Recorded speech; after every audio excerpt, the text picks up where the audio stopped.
So, gentlemen, it's pretty clear that you don't like each other very much as people, at least from the promotional videos. That's what it seems like. What do you like about your opponent most as a fighter?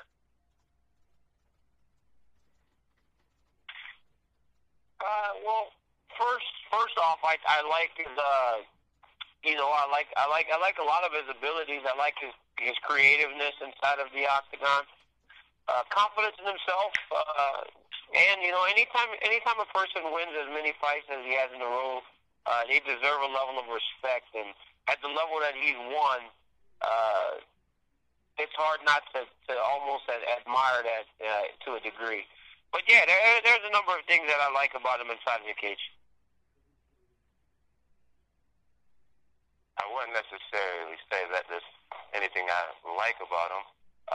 I do find, I do respect that he's able to use his frame so successfully. Being a short guy and a thicker guy, and not when you look at him, his body type doesn't scream athlete, but he's been able to do some amazing things, both in the sport of wrestling and in his MMA career. I think he can be somewhat of an inspiration for people who are built like him. It proves that you can do great things.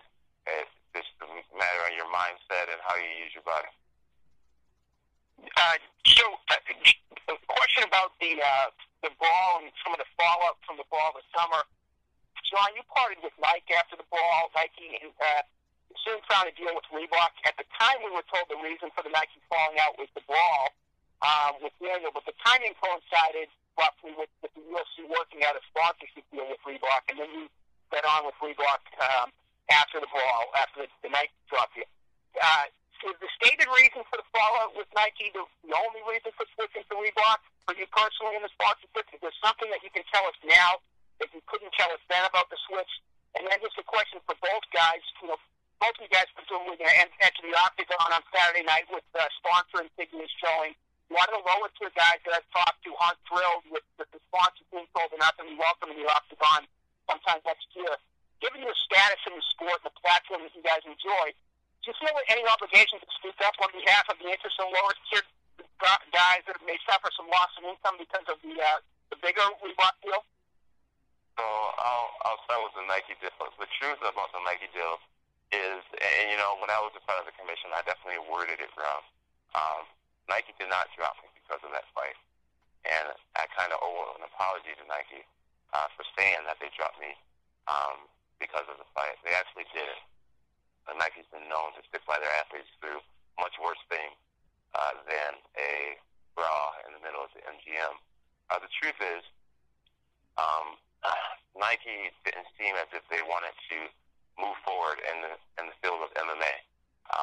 They weren't activating me in the way that they said they would. They promised me a lot of commercials and just all types of stuff outside of the financial and the merchandise. My rep came to me and said, "Hey, John, I'm sorry.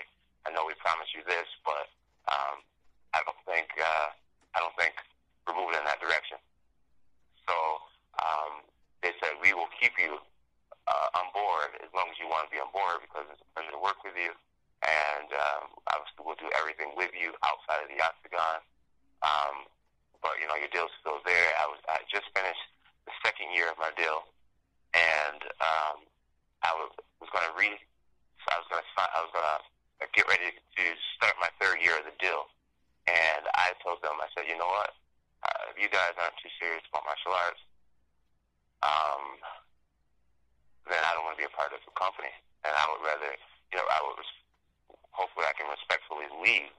And they said, "John, if you, don't like the deal we have in place, then, we'll give you that out." So I was supposed to be out anyways. We talked about it. It was already official. Everyone at the headquarters knew. My team knew that I wasn't going to do my third year with Nike. And then we got in the brawl, and my rep called me, and he said, "John, I know we're going to wait another month or two before announcing that, or before, having you sign a contract to release you. But since you got in this fight, let's just have you sign this paperwork now, and let's just, not waste your time and allow you to go your own way." So the truth of the matter is I did not get dropped by Nike. It was a mutual thing, something that we discussed months before the actual fight. And now I'm with Reebok, and I'm so excited to be with Reebok. It's an awesome deal. These guys are taking mixed martial arts very seriously, and they're taking me very seriously as an athlete. And I'm just very grateful to be a part of this company, a company that, you know, appreciates me and my sport as much as I appreciate being with them. And our next question comes from Steven Muhlhausen with SportingNews.com.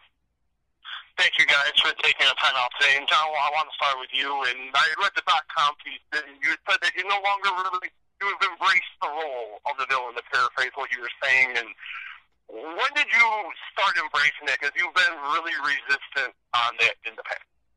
Yeah, I have been pretty resistant. I mean, no one wants to be the bad guy, but at the same time, people tag me to be the bad guy, and I've slowly learned to just let go.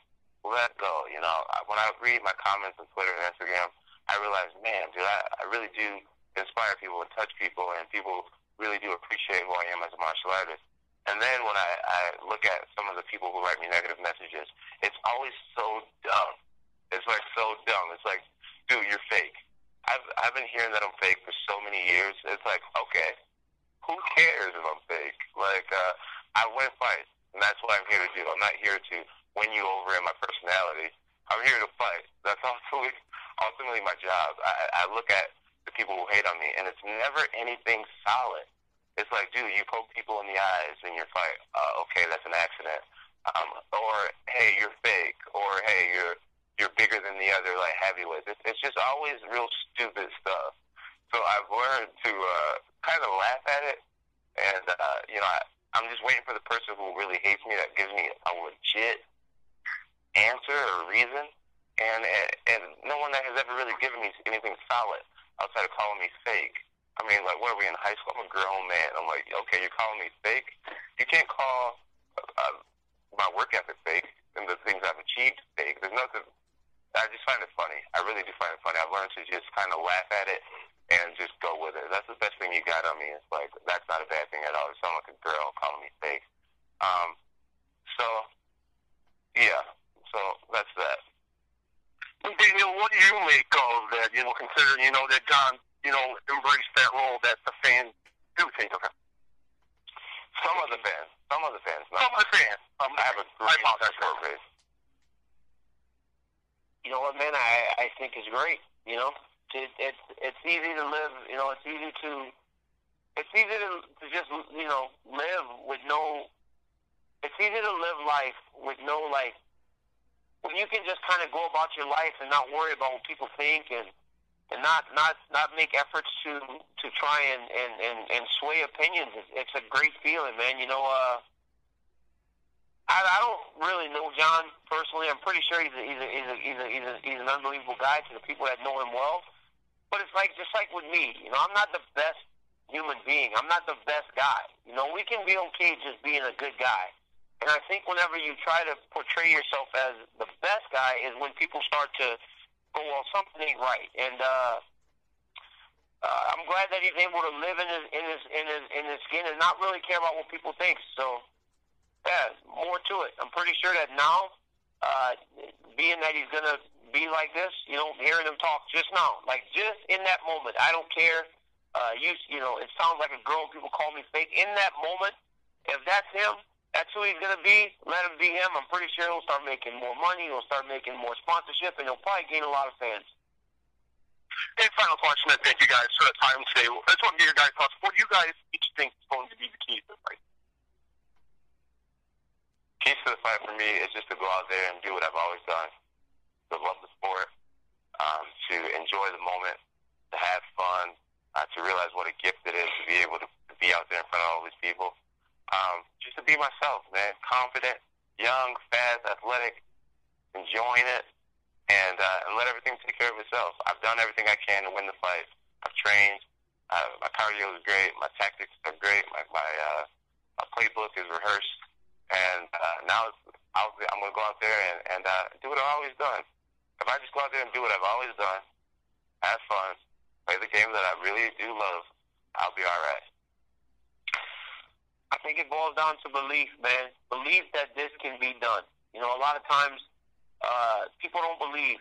You know, people don't believe when they're staring at a hill that may be high or a mountain that seems that it can't be climbed. I think it's belief.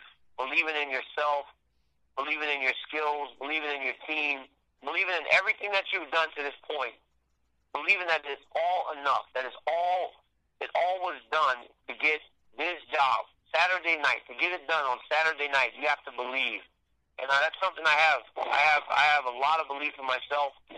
I have a lot of belief in this matchup. Thank you guys, and the best of luck on Saturday.